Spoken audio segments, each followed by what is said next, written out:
Hey guys, this here is a Craftsman shredder. So mine has a 8 horsepower, but I'm sure the 5 horsepower is built very similar. I've already got it separated. There's enough information out there as far as how to separate this. Just has these bolts attached to the bolts throughout here. So once you get it separated, this is what you're seeing.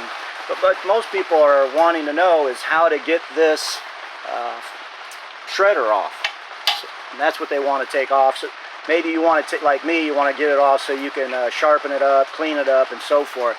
One reason I want to take mine off is, as you see, these blades are supposed to be able to move freely, but I have some down here that are just froze up. They won't move at all. And I want to sharpen. There's a blade here, and there's some blades on the back side for the chute that comes in over the top that grinds up. So I want to take those off as well. Hopefully you can see this. It's raining outside, so I've been reduced to hiding out in my little shed where I have my overflow tools, but I think we can get it done here. So basically, the first thing is, you really don't have to take this off depending on how you do it. But since I want to show you a couple ways, I'm going to take this off. You take basically some of these bolts. They have an Allen wrench. They go through here. They have a locking nut on the back. So you take these two bolts out. Once you have that off, you're probably going to have to use a screwdriver to get in behind it and try to pry both sides and just keep prying it from side to side until finally you get the blade to come off. You might, if it's really tight, you might have to put a chisel in between there and smack the chisel to get it to fall off. Again, sorry for the water, but it's raining and I'm on a driveway here where water's running through. So next thing is, if you want to go with a puller type, you can get a puller. This one's really not good enough to do it, but it'll show you what I mean.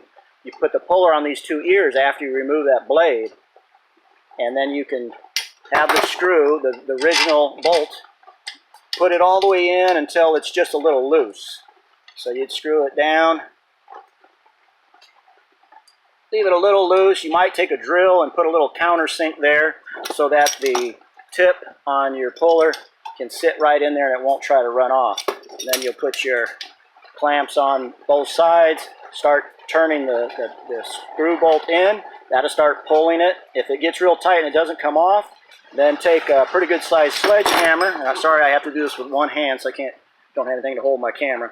Take your sledgehammer, and when the puller's still on there, just smack the back bolt. So you'd hit it right here. Just smack the back of that bolt. It's real tight, and that might pop this off. Now, another way, if you're still having trouble, or if you want to try it this way, this is the way I prefer. I prefer to take this bolt out of here. And what you'll find is there's threads in the crankshaft. That's what this bolt goes into. But they have another set of threads here on the shredder that is a little bit larger. And I just happen to have the right size bolt at my house. So I just happen to have this in my junk bolt bin, and it's perfect. It's like an M11 125, and it's also very close to a 7/16 20 pitch. So either one, you might get away with either one. But this one fits really nicely. So you see, it will thread in right away to the threads on the shredder, not the crankshaft that's deeper in. So what you do is you take this out and make yourself about an inch and a half, at least an inch and a half, because we want this to be longer than the threads that are in the crankshaft. So it's about an inch and a half long, and it's got to be no more than around a 1/4 inch in diameter. If it's bigger than that, it might wedge into those threads, and you could damage those threads a little bit. So it's got to fit in nice and loose through the threads that are in the crankshaft. So you put that in. I'll just push it in here with my Allen wrench. So now it's in the crankshaft, and it's smaller than the threads in the crankshaft, so it's sitting in there nicely.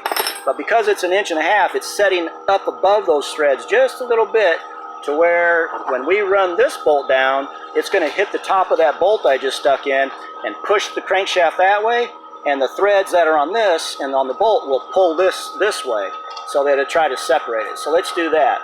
Now, what I would recommend if you have an impact is use an impact, because it has a nice hammering effect that kind of jerks that loose. And I'd also recommend spraying everything down you can with WD-40 or PB Blaster or something first too. Okay, now I'm up against that screw. So now this has become like a press. But more I screw this in, the more it pushes on the bolt that's in the crankshaft and tries to separate the crankshaft from the shredder. So let's do that. I use my impact here. Now I've had this off already, so this is going to pop off pretty easy. You may have to run it down, and then again, after you run it down, if it gets a little tight, you may want to take a hammer and then just pop that bolt right there to try to make knock it loose. But basically, with this impact, it does a pretty good job. Okay, so here's what this looks like. This little bolt I inserted is right here.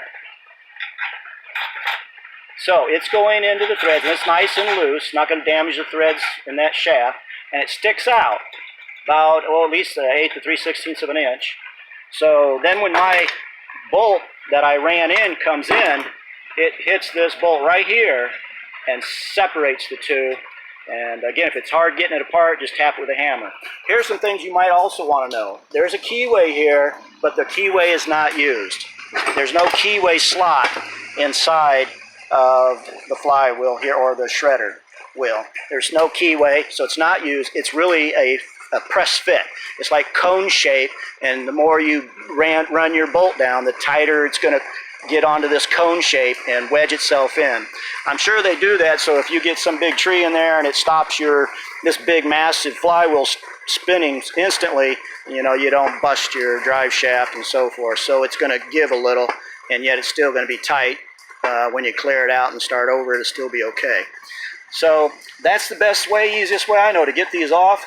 Just a suggestion on how to do it. Some people will come in when this is back on, and they'll come in from the back side through this hole over here. They'll come in through the back side and try to wedge something big between them and wiggle them a little bit. Then they'll turn the flywheel, shove it back in again, and pry on it, turn it, shove whatever prior they're using and shove it.